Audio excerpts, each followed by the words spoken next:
ایک جادوئی دنیا میں جہاں آسمان ہمیشہ نرم سفید اور چمکتے بادلوں سے ڈھکا رہتا تھا، ایک خوبصورت گاؤں آباد تھا جسے اوبر نگر کہا جاتا تھا۔ یہاں بادل زمین کی طرح مضبوط محسوس ہوتے تھے اور ہر طرف ایک پراسرار سی روشنی پھیلی رہتی تھی۔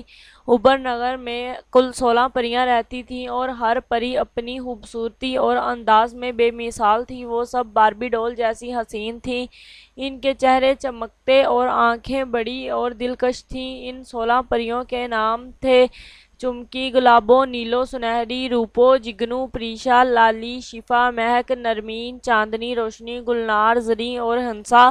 ہر ایک کا اپنا الگ انداز اور شخصیت تھی۔ ان پریوں کی خاص بات یہ تھی کہ ان کے پر نہیں تھے، وہ اڑتی نہیں تھیں بلکہ نرم بادلوں پر ایسے چلتی تھیں جیسے وہ زمین ہو اور بادل خود انہیں سہارا دیتے تھے۔ ہر پری کا لباس باربی ڈول جیسا شاندار اور منفرد تھا۔ چمکی کا سنہری گاؤن، گلابو کا گلابی لباس، نیلو کا نیلا جھلملاتا فراک اور سنہری کا چمکتا ہوا شاہی لباس سب کو حیران کر دیتا تھا۔ روپو اور جگنو کے کپڑوں سے ہلکی روشنی نکلتی تھی۔ پریشا اور لالی کے لباس موسیقی کی دھنوں کے ساتھ ہلکے ہلکے چمکتے تھے، جبکہ شفا اور مہک کے کپڑوں سے سکون اور خوشبو کا احساس آتا تھا۔ نرمین، چاندنی، روشنی اور گلنار کے لباس بادلوں کے رنگوں سے ملتے جلتے تھے، جبکہ زریں اور ہنسا کے کپڑے ہمیشہ خوشی اور رنگینی کا احساس دلاتے تھے۔ گاؤں کے بیچ ایک شفاف جھیل تھی جس کے اوپر بادلوں کا عکس تیرتا رہتا تھا۔ اس جھیل کے ارد گرد نرم بادلوں کے پل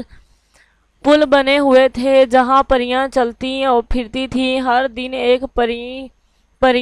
دن 16 پریاں جھیل کے کنارے جمع ہوتی، ایک دوسرے سے باتیں کرتی، ہنستی کھیلتی اور اپنے خوبصورت لباسوں کی چمک میں خوش ہوتی رہتی تھیں۔ ان سب میں چمکی سب سے زیادہ مہربان تھی۔ وہ ہمیشہ دوسروں کا خیال رکھتی تھی اور کسی کو اداس نہیں دیکھ سکتی تھی۔ ایک دن گلابو اداس بیٹھی تھی، اس کے قدم کمزور ہو گئے تھے اور وہ بادلوں پر ٹھیک سے چل نہیں پا رہی تھی، جس کی وجہ سے وہ سب سے دور ہو گئی تھی۔ چمکی نے فوراً یہ دیکھا اور باقی 15 پریوں کو بلایا۔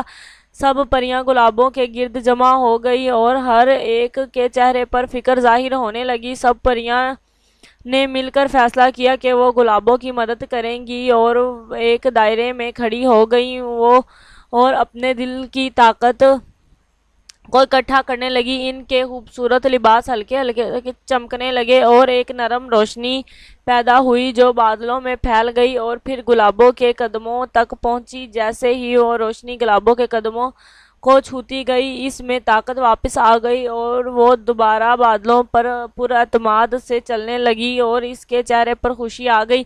اس دن کے بعد اوبر نگر میں خوشی اور بھی بڑھ گئی۔ 16 پریاں ہمیشہ ایک دوسرے کا ساتھ دیتی اور یہ سمجھ گئیں کہ اصل جادو نہ پروں میں ہے اور نہ لباس میں، بلکہ ان کے بڑے دلوں میں ہے۔